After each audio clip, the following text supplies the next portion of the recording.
Hey guys, Lex here, back for some more of the Great Ace Attorney. Last time we started Chapter 3, visited Lord Strongheart, and now we're gonna go visit Van Zieks, because he got attacked. Anyway, let's go! Ooh, this is a cool office. 22nd of October, Prosecutor's office. Oh, this is the legendary Reaper's office. Yes, it appears so. It sends a chill down your spine, doesn't it? What an amazing deathly atmosphere. Oh, is that... That hooded figure was so still I hadn't noticed his or her presence. I wonder who it is. What are you doing here? Ah!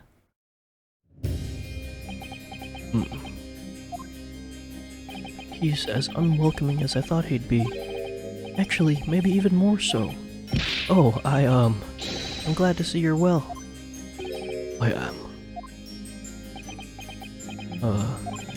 So who's the person over there by the wall being punished for something or other? No punishment is taking place here. Oh. That's my apprentice. And he's sitting there of his own free will. I didn't know you had an apprentice. Oh, that guy. Must be the same person who was pictured in the newspaper. He's very able in combat. A requisite skill for anyone under my tutelage. Are you referring to the attack on the Reaper that was reported in the papers? The Reaper. I'd be interested to know the Reaper's true identity myself, assuming that it is such a fabled fiend geniusly inhabits our great courtrooms. Let's look at his office. I want to look at this guy. Oops. Oh, there's 3 parts. Let's start from... Look at all those ancient casks lining the wall there. Casks in the Reaper's chamber? Or are they caskets? You don't think all those people who escaped conviction in court are lying inside them? Dead, do you? I like that zoom in. What ridiculous notions are going through your head, man? This is my collection of fine vintages. Oh, yes, of course. Thanks for clearing that up. Bruno and I were just musing to ourselves. Don't mind us, Mr. Reaper. I wouldn't if you hadn't invited yourself to my office to talk nonsense within my earshot. Who are you? Really looks like a punishment to me. Never seen someone sitting like that before. He hasn't moved the muscle since we arrived. Do you think perhaps he's dead? If he was dead, Bruno, he wouldn't be sitting up, would he? Well, anyway, dead or alive, he's not overly approachable, is he? I don't think he's going to talk to us. He's not dead. Oh. Oh, he has bats in his... Ah! Ah, there were bats. Yes, the Reaper's familiar, as I expect. But what about the mute man on the dark cloak? I thought he was the familiar. Just not the flying kind. He must be a dear friend of Mr. Reaper, then. I think the familiar idea is more likely. Scary, though, either way.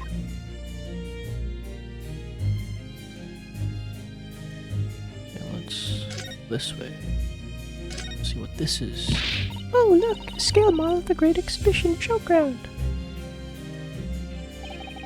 That's amazing. I wonder why it's here.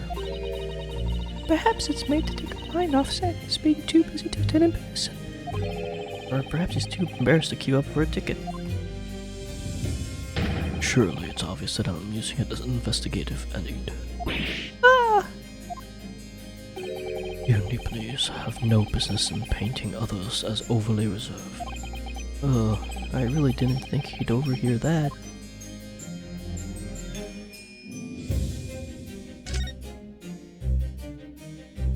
That portrait really dominates the room, doesn't it?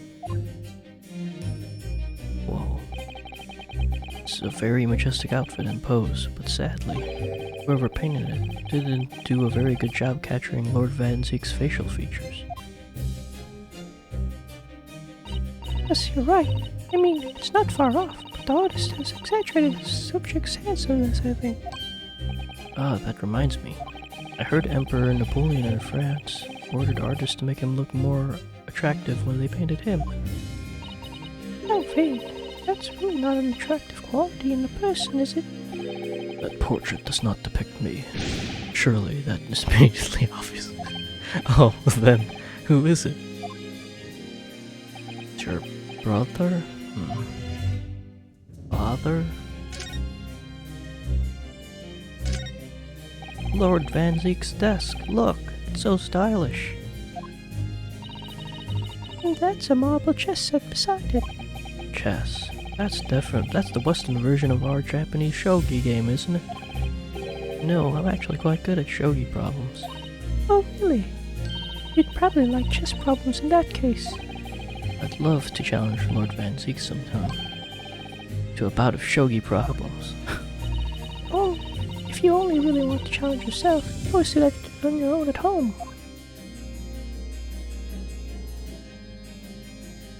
And it's too pointy, though. Look at that fine collection of hallowed chalices and bottles neatly lined up there. My hallowed bottles are filled with the essence of the finest grapes from the finest vineyards I visit. And I personally oversee these chalices being made by the finest crystal craftsmen in the world. And yet you throw them around in court like they were worthless. Yes, because this imbecile is so unimaginably and repeatedly wide of the mark sometimes. Oh. Before you open your mouth next time, you should consider the poor artisans whose work you defy. So, it's my fault? Silly me, how could I ever thought otherwise?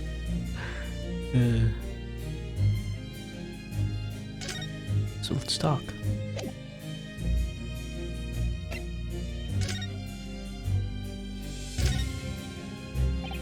Lord Strongheart said that the assault last night gave some sort of revenge attack?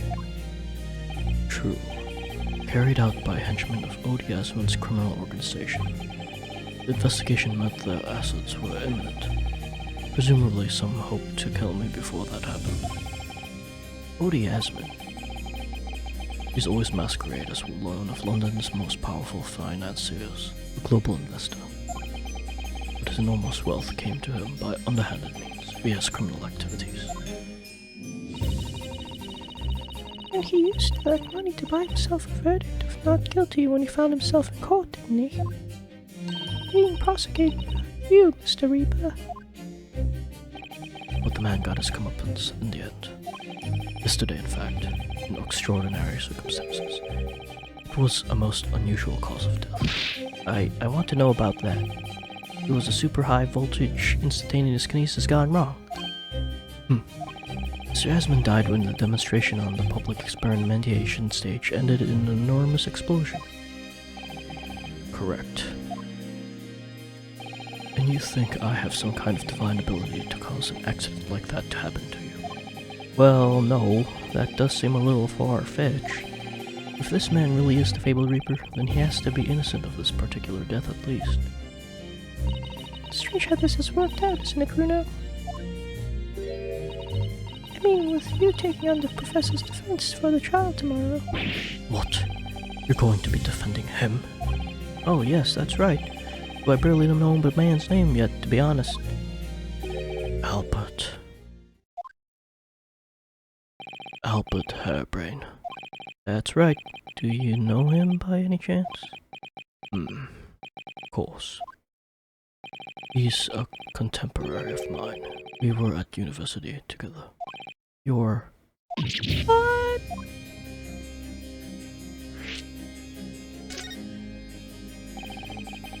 I understood that the Professor Hairbrain was from Germany, though. Hairbrain's from a respectable British family. After graduating from the University of London, he moved to Germany to carry out research, that's all. Oh, cool. I'll give him a British accent. So you were students together? I was in the Faculty of Law, of course.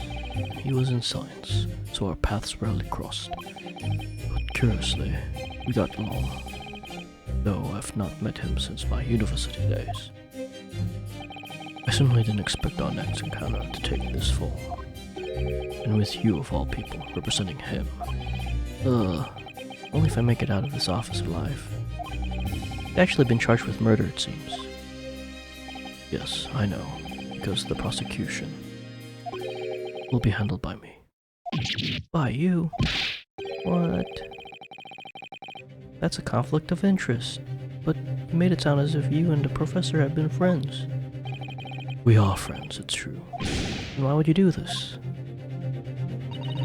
To read Mr. Prosecutor, there's nothing anyone can do to save him. He's doomed.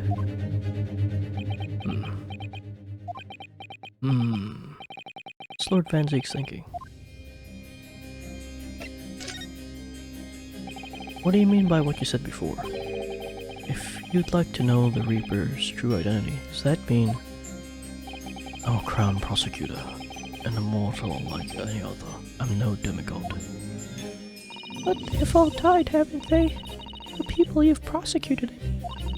Whether or not the trial ended in a conviction or acquittal.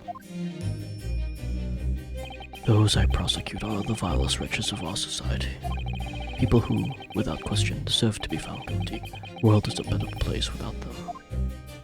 But it's not true of Mr. Natsume, for example. He wasn't a vile wretch at all. Oh, it's Ginny. In fact, she's ever so hardworking now. I can't deny that since I encountered you, things have taken a turn. But the point is this.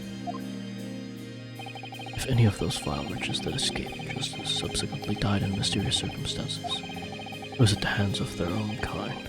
It's not my work. Lord Strongheart said the same. He believes you're not involved in any way.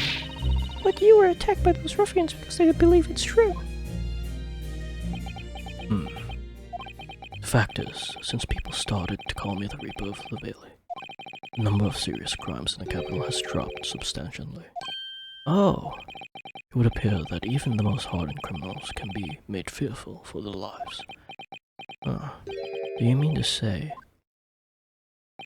I mean to say that if my pseudonym serves a useful purpose, I adopt it gladly and with honor. But it's putting you in danger. You could be killed. If that is my fate, let God decide. Lord Van Zieks is so cool. Do I have to give him something? Lord Van Zieks, about the article in this paper. Ah yes, it seems there was a reporter nearby when that little skirmish took place. I had no idea I'd been photographed. It was careless of me.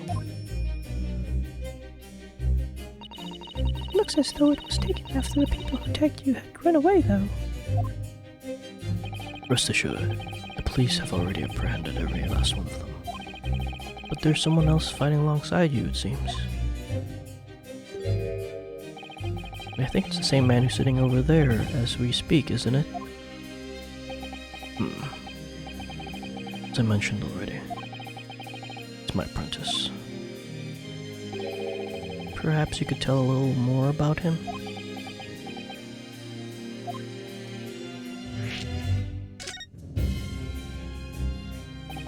He's in my tutelage to become a prosecutor. You could say he's my apprentice, I suppose. You are to hurry then, Renault. I don't remember taking an apprenticeship with the great detective. He's currently compiling a report about last night's attack. Looks like he's wearing some kind of mask. On Lord Strongheart's orders. Nobody knows the man's face, or indeed his identity. But why would you agree to take on such a clearly suspicious individual? Lord Strongheart's orders again. He's not one for meaningless follies. There'll be a good reason for his actions. I hope you're right.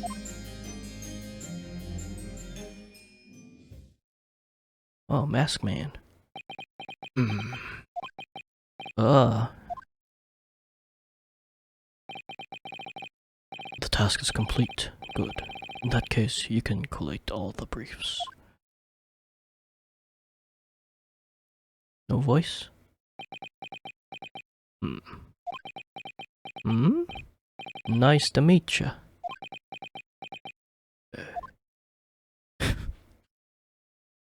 Okay, I don't know how to voice him yet, but back to work again. That was really strange, though. I've never met the man before, I didn't even know he existed, and yet somehow it didn't feel like our first encounter. Don't bother trying to converse with him. He says nothing to anybody from outside this office. Lord Strongheart has strictly forbidden it. Oh, I see. Why are you so interested in my apprentice anyway? Oh no, I mean... Sorry, I didn't mean to. Oh, he stood there so casually, yet with that flawless posture. It couldn't be. What? Who could it be? Ah, yes, there's something I've been meaning to ask you. Oh, what's that? That Nipponese man, is he faring well? Sorry? The one arrested twice in succession 6 months ago, with the stoop, and the moustache, and the jitters. Ah, Mr. Natsume, you mean? I'm not sure he'd be very pleased to find out you identified him from that list, Runo. He's fine, thank you. In fact, I received a letter from him by international post only the other day. I see. Well, I think we can end our discussion there, don't you? There's little time before tomorrow's trial. I advise you spend it investigating the case. Yes, thank you for the advice, and for the conversation. Can't believe he's asking after Soseki-san. After a Nipponese. I'm not sure whether to feel happy about that or worried. Dear Soseki, the Reaper was asking about you. I've never imagined that the Reaper would be friends with a mad scientist, did you? That's a turn up for the books. Mad scientist? Ah, you mean Professor Hairbrain? Yes, it might be worth quizzing the professor about his relationship with Lord Van Zieks, I think. You know what, I want to give him my badge, or my armband. I know you've seen this around my arm before, but what is it exactly? It's the mark of a defense attorney, in Japan at least. And what's your reason for showing it to a British prosecutor? Oh, well, I don't know, really. I can understand, at least. There's merit in reminding yourself of who helped you become what you are today. Oh. But that's a personal matter, something you may want to keep close at all times. Not something to flaunt. No, I suppose not. Thank you for understanding, though. Oh, shit, I got an achievement for that. Inspirational roots. Darn. Did I give that? Show it to everyone? Oh, I'm so glad I did that on recording. Prison, let's go.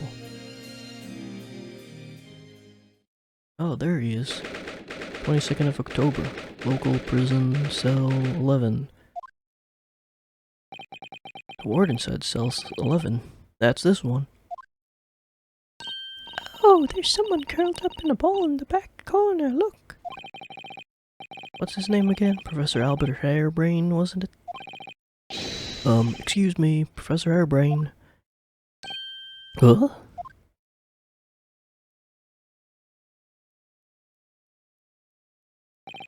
Who are you?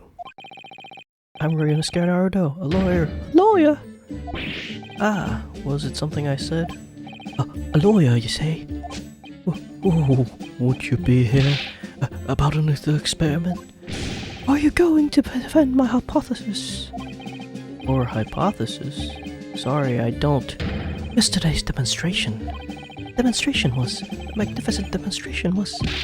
was an out-and-out success by anyone's calculations. But despite that... No one listens. No lawyer believes in the science. When it's explained, they all believe at high velocity.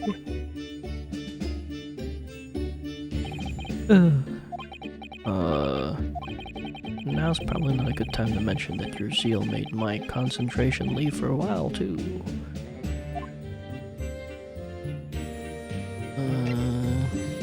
I'm gonna give you my badge. Ah, fascinating, yes. In Japan, where I come from, it's the symbol of a defense lawyer. Wearing it is very bracing, I find. Your words make some sense to me, but they are entirely illogical. What do you mean? Well, for example, I find this white laboratory coat that I wear for my work very bracing too. However, in my case, there's perfectly logical reasoning for that feeling. Oh really? What is it? I purchased the wrong size by mistake. This one's far too small for me. The sleeves especially are extremely bracing. I can barely move my wrists. Oh, that's what you call logical, is it? Of course, it's entirely logical, That's science, Mr. Dodo. Okay, let's talk. Yesterday's demonstration. You mentioned the demonstration yesterday? Yes, papers have called it a spectacular failure. After all, a man died in an explosion, didn't he? Ah. Yes, you could interpret the results that way if you really wanted to. I suppose in the strictest sense.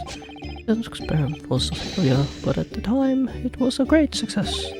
You've lost me. I saw it with my own eyes right there in front of me. Mr. Asmund was spontaneously disassembled.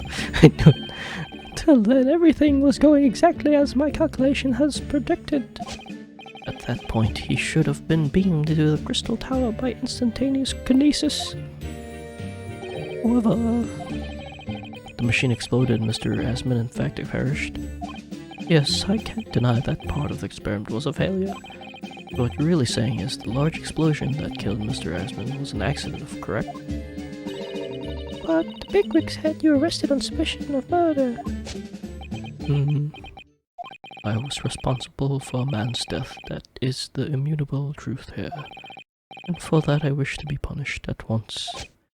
But... murder? Never in a million years. It was an accident, simply an accident. I see. Riley and I were talking this morning, you know. He said the situation would change completely depending on whether it was treated as an accident or murder. How exactly? You're a lawyer.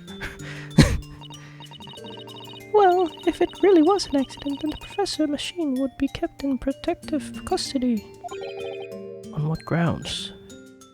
Ah yes, it's newly established here in Britain, the Special Dispensation for Scientific Equipment Act. That one passed me by. If the case is treated as a murder, then they'll say my machine was the murder weapon, and they'll be able to pour over it as much as they like. If they examine it in detail, they'll find out how it's made, and then they'll be able to copy my idea. My precious hypothesis will be stolen. The machine must be protected from that at all costs. That's why it's imperative this whole incident is shown to be an accident in tomorrow's trial. Ah, I see now. Instantaneous kinesis. So in short, there was a terrible accident at the Great Exhibition Showground yesterday. Yes, or rather no. The devil is in the details. Strictly speaking, there was a terrible explosion. Sounds the same to me. You were demonstrating super high voltage instantaneous kinesis, weren't you? How fascinating! Humans, like all matter, are made out of particles that are held together by electrical bonds. So it must be possible using a sufficiently high voltage to break those bonds and beam the particles through space. That's it in a nutshell. That's my idea, you see. It's my amazing hypothesis. Gosh, that's unimaginably high-level science. Oh, but dare to imagine it. Dare to dream of such incredible technology.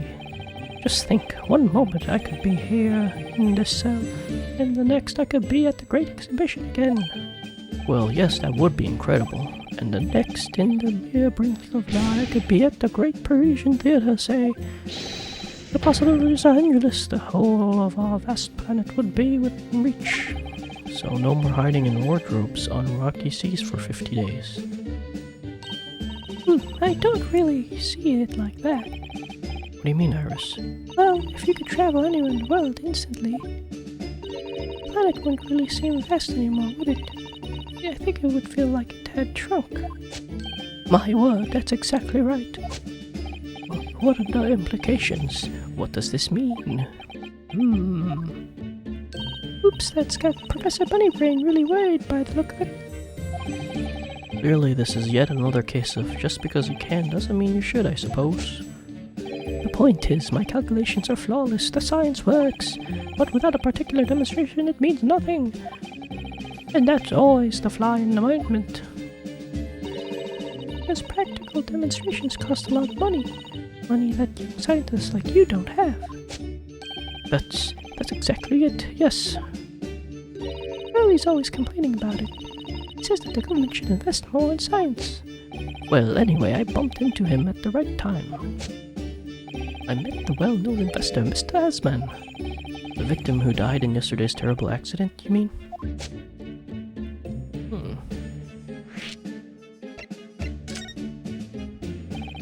The full name of the man who died in yesterday's accident was Mr. Odi Asman, wasn't it? What exactly was your relationship with the man? He first visited me in the laboratory in Germany a year ago now. He said he wanted to invest in my immaculate hypothesis. I thank my lucky stars. I see, so you hadn't really known each other until then. Money is for scientific research. So envious. As far as I was concerned, the man was an angel. Oh, really? An archangel, even. He was prepared to fund a particular demonstration of my hypothesis for the presentation at the Grand Exhibition. And if that went well, I could expect additional financial support for my research for the British government. Mr. Asman proved me with money that an exceptional engineer produced a machine to my precise specifications. But then your dreams were blown to dust in one enormous explosion. As you can see, I owed everything to Mr. Asman. I would never, ever have thought of taking the man's life. Well, he seems genuine enough. I don't think he's lying.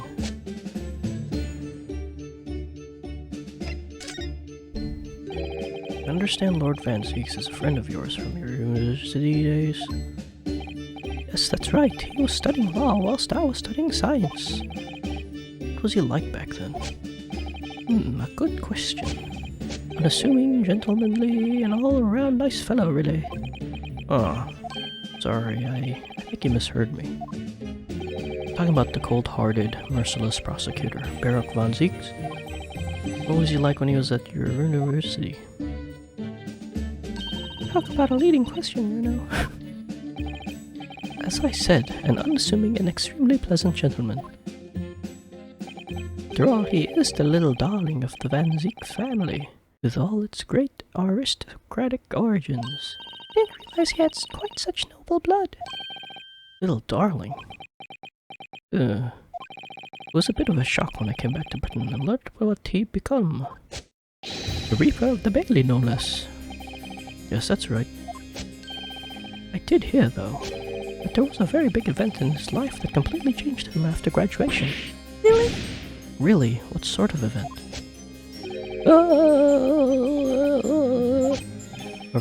I'm sorry, but I don't know anymore. I wasn't in the country at the time. I was in Germany already. Oh, yes, of course. If he's heard all about the Reaper, I really don't have the heart to tell him that Lord Van Zieks will be the prosecutor in court tomorrow.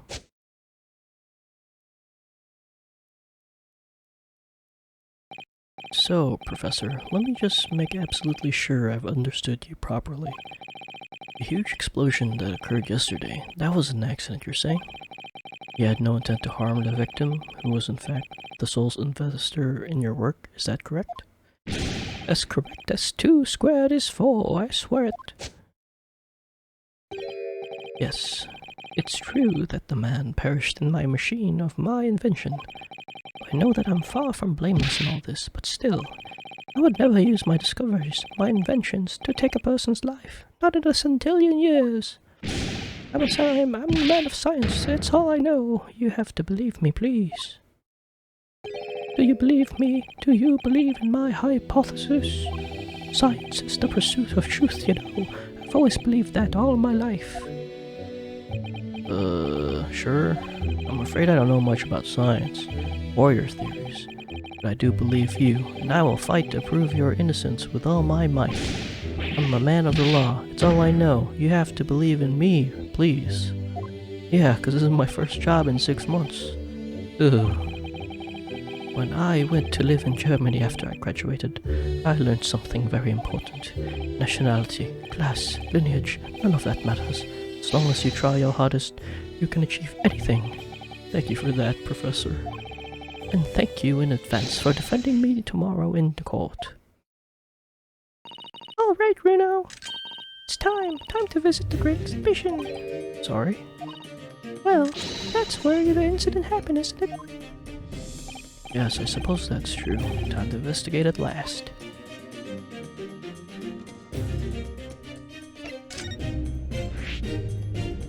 Alright guys, I think I'm gonna end the episode here, and next time we'll investigate the experimentation stage. Thanks for watching, don't forget to rate, comment, subscribe. See ya, bye!